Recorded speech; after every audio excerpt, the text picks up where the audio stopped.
Welcome everyone to another episode of Time for BL.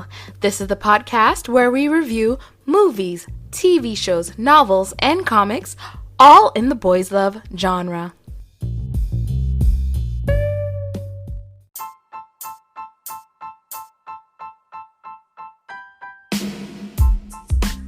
Okay. So, I had done a funny little TikTok some time ago about the show we're talking about, Love Mechanics 2020, and why I wasn't that huge of a fan. I think it was well made. I really do. I think it was very well made. The script was better. Everything was better with this than it was with the Studio Wabi Sabi version, but I still have my issues, and most of them deal with V, as they should.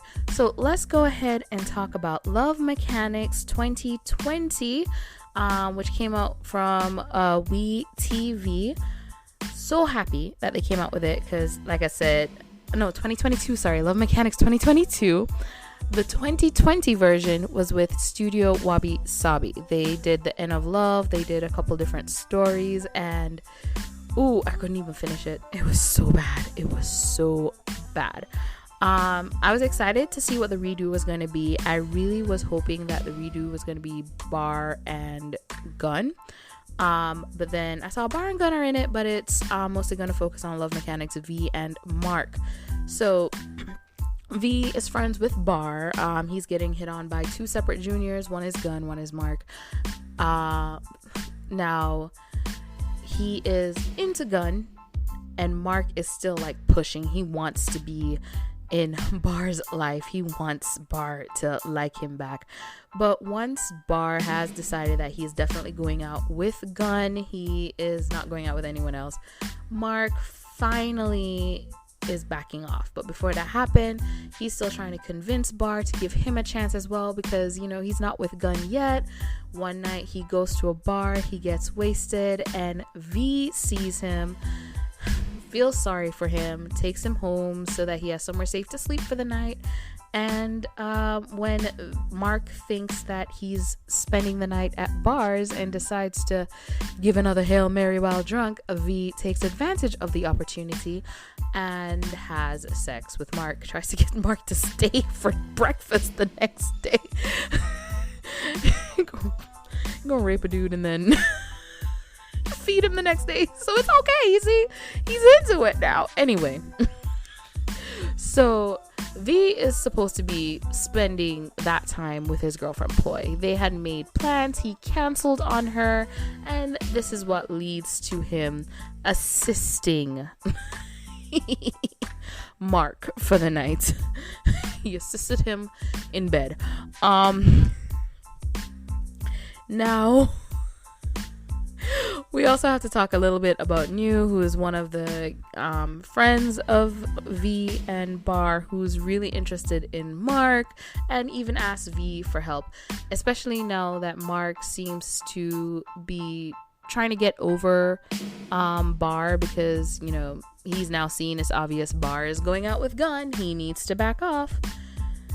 Anyway, what ends up happening though is Mark falls for V. V is trying to stay faithful to his girlfriend Ploy and supposedly feels guilty for cheating on her while also treating Mark as the other woman. And it gets crazier and crazier. Like Mark witnessing Ploy getting into some dude's sports car. When he goes to V and tells V about it, V thinks Mark is just being jealous and shouting at him. And then Bar comes with proof, and oh, he was telling the truth. And of course he goes crawling to Mark. I'm gonna get to a lot of this soon when I go to my issues with it. He finally decides he's gonna break up with Ploy, and when he decides he's breaking up with Ploy, she and her sugar daddy get into a car wreck. I don't remember her sugar daddy's name. I just call him Sugar Daddy.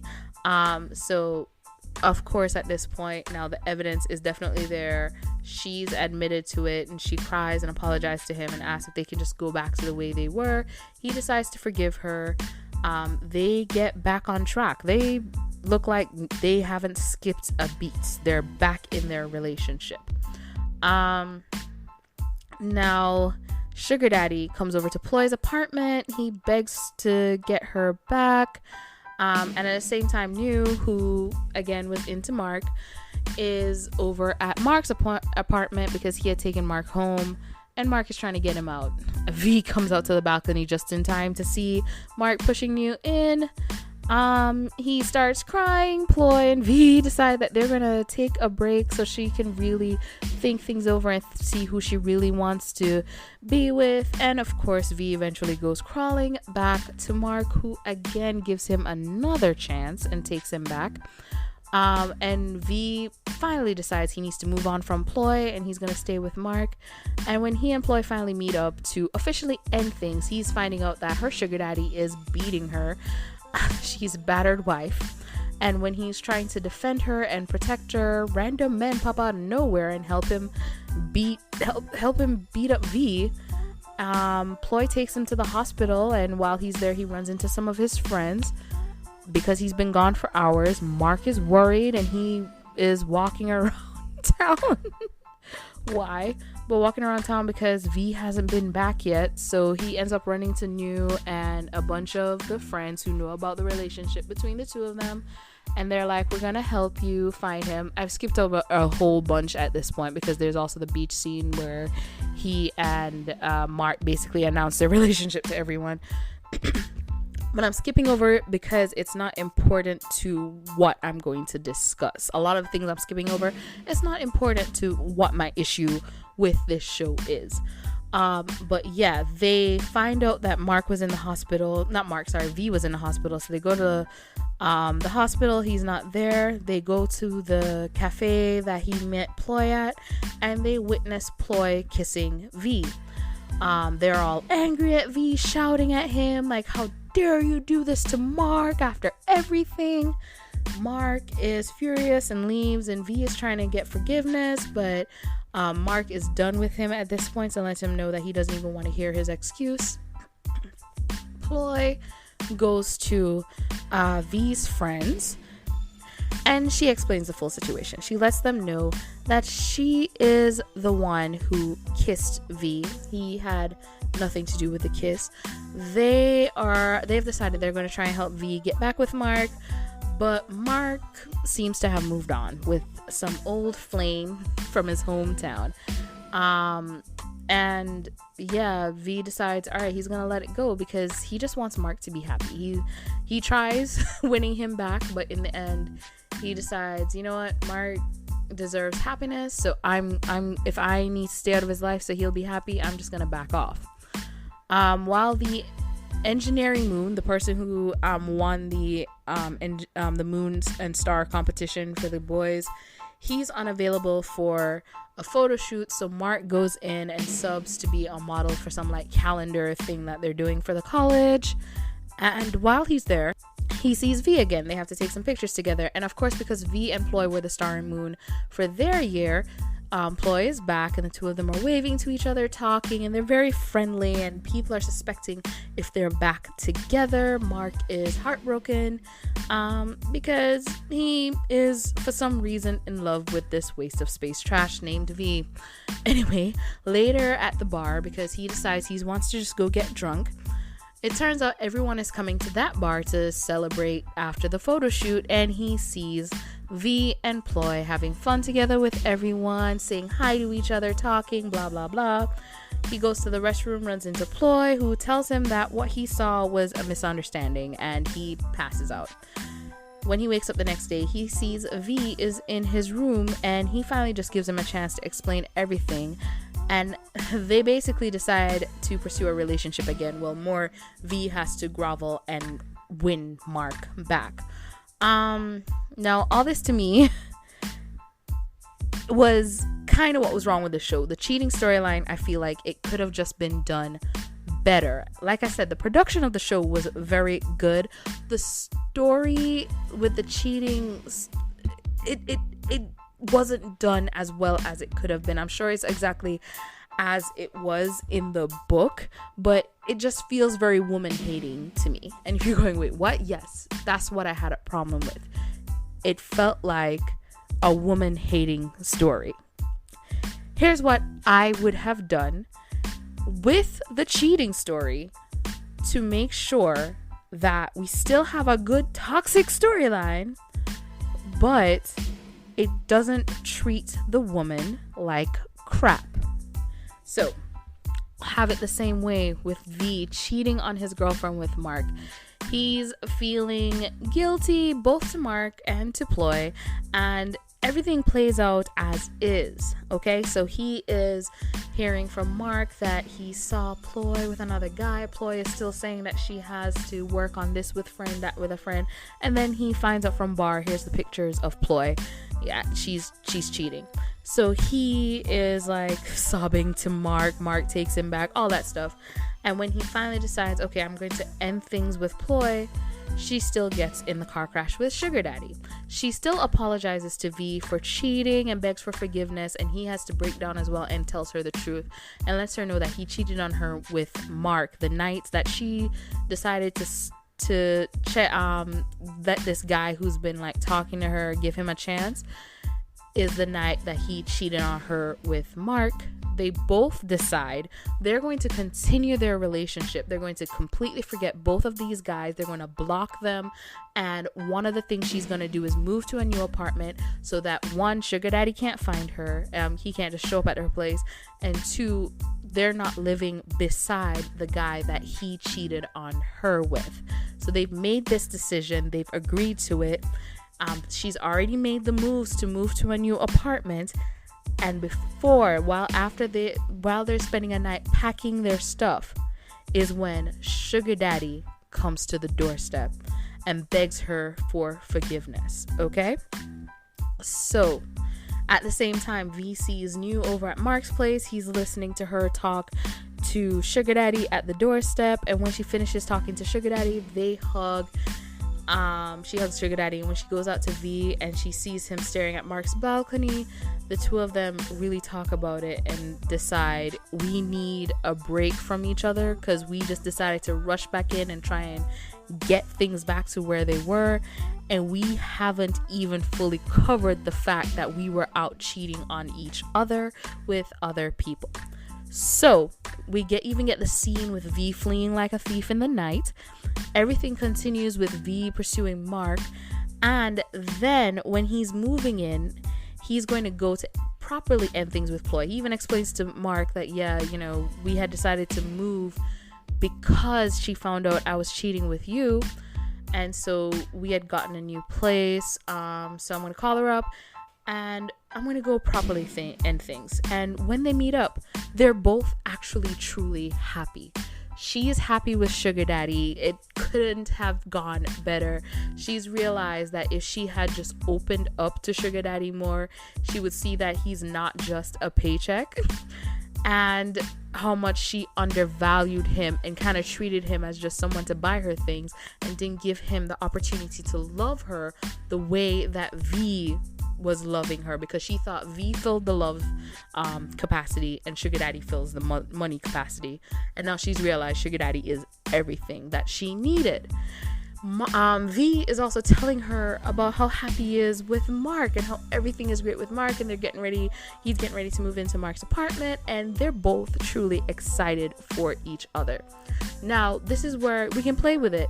They're getting ready to leave. They see someone getting ganged up on. V jumps in trying to stop the situation. He gets beat up, so Ploy takes him to the hospital. Or it could even be that a car almost hits him or something and he gets hurt. Or it could even be they see someone else beating up a woman and they're trying to jump in to protect the woman and he ends up getting beat up. There's so many options that could be done there without Ploy having to be used in an abusive relationship, because basically all they're saying is she should have been happy with the guy who couldn't buy her anything because he was taking care of her, but now she's with a guy who can buy her everything and he's beating her. That's the woman hating of it. It's treating it as if every guy who if every woman who leaves the nice guy and gets with the guy with money is gonna end up in an abusive relationship, and it goes to the woman hating, because it still could be that they've realized that they need to just be friends and they're happier in these relationships. He still gets hurt somehow. She still takes him to the hospital. They still run into those friends. And then when they get back to his bike, she could be checking up on his wound to make sure he's all right. It could have been a friendly kiss goodbye that was misinterpreted. It could have just been them hugging each other tightly and just saying goodbye, and maybe even just crying in the situation, because even though they're both now happy in their other relationships, they're still saying goodbye to that 3 years that they had together. And we don't need the abusive storyline. We don't need the abusive boyfriend. It could even be that she realized she doesn't want to be with V or Sugar Daddy, and she decided to stay single because she realized in that moment she just wants to get to know herself and love herself. And he's happy for her getting to that point, and she's happy for him being in a relationship. There's so many other options, okay? And we would still have it where he's trying to explain, but everyone is shouting, Mark is leaving, and again, it could even be Ploy and Sugar Daddy are still together and they're still happy because he's not an abusive person. And she still goes to explain the situation to V's friends, or even they see her and Sugar Daddy and are like, wait, what the hell? What are you doing? And then she's explaining, oh yeah, these are V's friends. Guys, you made a mistake. I'm not with V. It was never like that. We were just saying goodbye. I'm with him. I'm in a relationship with this guy. So it still gets to the point where they're trying to help V get back with Mark, and V deciding to finally give up because he just wants Mark to be happy. The photo shoot happens, and again, he and Ploy see each other, and because they've decided to maintain a friendship, they're being very friendly. And because she's not really active on social media, no one knows that either she's single or she's still with Sugar Daddy, and they're like, maybe they're getting back together. And Mark is hearing all this and he's getting really jealous. And we can still have them going to the bar and they're hanging out, they're still being friendly, and again, Mark is just jealous because he doesn't know the full situation. And we could even have it when he wanders off to the bathroom, instead of it being that maybe Ploy goes in, it could be her boyfriend going in and be like, I know you're V's boyfriend, right? Like, because he doesn't even know the full situation. Or you're the guy that V likes, right? You're the guy that my girlfriend's ex likes, something like that, where Mark is still like, wait, what the hell? Or even him coming out and seeing Ploy kissing Sugar Daddy in the hallway of the bathroom, and he's shocked. Like, what the hell is happening? And then she sees him like, oh, Mark, I've been wanting to talk to you and explain to you what happened. There's so many other things, and we didn't need it to be a storyline where the woman is abused, because she should have been happy with the relationship she was in. How dare she? Again. And it still could have been him passing out and them going to get V getting him back to the room, and everything playing out, later on. Yes, the reason why I did not like it is because I hate the rich, abusive boyfriend storyline. It's just, like I said, saying that if she just humbled herself and was happy with her poor boyfriend, she wouldn't have a black eye. That's really all it is. Ploy and V were drifting apart. It simply could have been Ploy and V were together for 3 years. They thought they were goals, but they were actually just drifting apart. And once Ploy met Sugar Daddy and V met Mark, saw Mark in a new light, and Ploy saw Sugar Daddy in a new light, these guys just became a catalyst to really help these two understand that they were not fully happy in their relationship.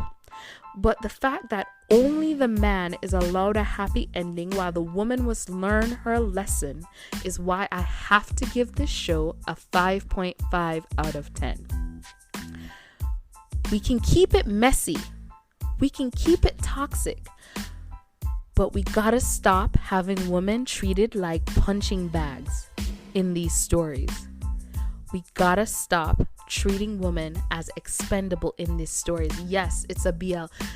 If you can't make a story where a woman isn't treated like a punching bag or like she's expendable, then just don't include women in your storylines or give them very small parts in your storylines. A perfect example of this, I feel, is Kin Porsche, because we didn't even know what happened to Nampong, is that her name? The mom. Until the end of the series. Yuk wasn't attacked, she wasn't beaten up, her bar was destroyed, but she wasn't there, she wasn't involved in that, she wasn't treated as a punching bag for all of this. Erica was just a badass who came out in the final episode with them guns. She wasn't just there to help people find their guns, she had guns too. And yes, she ended up dying, but she died in such a blaze of glory that it didn't feel like she was being treated as expendable. I really wish they had her survive. Like, she was the one that I was like, and one of the reasons she didn't feel expendable, so many men died as well. It was a shootout. A lot of people died. We lost Daddy Chan. Kin Porsche, to me, is a perfect example of, if you're not able to write a storyline where women aren't being treated as punching bags, then don't include those women, because the women that were included served the purpose and served their role fantastically. They were amazing. Yuk was amazing. Erica was amazing. The mom, she was even amazing. That look in her face at the end, I'm like, yo, there better be a season 2 so we can have an explanation of what's going on. It was fantastic. This was not the way they treated the female, mainly Ploy. The other girl, she was just treated as one of the boys, and that's a whole nother thing. But mainly Ploy, the way she was treated, I just did not like it. I did not like that storyline. And the fact that V, with Ploy, didn't get to pay for his mistake. She, throughout the cheating, and even when they were getting back together, thought she was the only one who did wrong. That's an issue for me. That is an issue for me. They should have both been able to hold each other accountable for what they did, and they could have still decided, we're gonna get back together, we're gonna work on this because we both messed up. And that wasn't done. And you can do messy, like I said, you can do messy, you can do toxic, and still make it entertaining, and still have characters that are well-rounded, and still not treat women like punching bags. That is my rant, I guess. What did you think of Love Mechanics 2022? Like I said, I think the production was done very well. Other than that part of the cheating story, I actually liked the show. It was definitely way better than the 2020 End of Love. I would say out of all the shows we got this year, though, especially since we still have shows going, at time of recording this, Love in the Air is still airing. Ooh, episode 6. Love in the Air is still airing. We had Kin Porsche. We had Bad Buddy started last year, but it finished this year. We had a lot of really good stuff come out this year, and they're still going. And because of that, I also don't think, if I was doing a ranking, that this would be in my top 5. Maybe in my top 10 for like production and acting and parts of the storyline. Maybe it would be my top 5 for production, maybe. But it's definitely not. It's not in my top 5 right now. I don't know if it's in my top 10. It might be my top 15. It might be my top 15. But yeah, 5.5 for me. I can't get around how the cheating storyline was handled. I just felt like, do better. Don't include women in your storylines if you're gonna just treat them like trash and then act like, oh, whatever. I'm done. Thank you guys so much for tuning into this episode of Time for BL. I hope you have a wonderful morning, good evening, good afternoon, and good night. Whatever it is, wherever you are.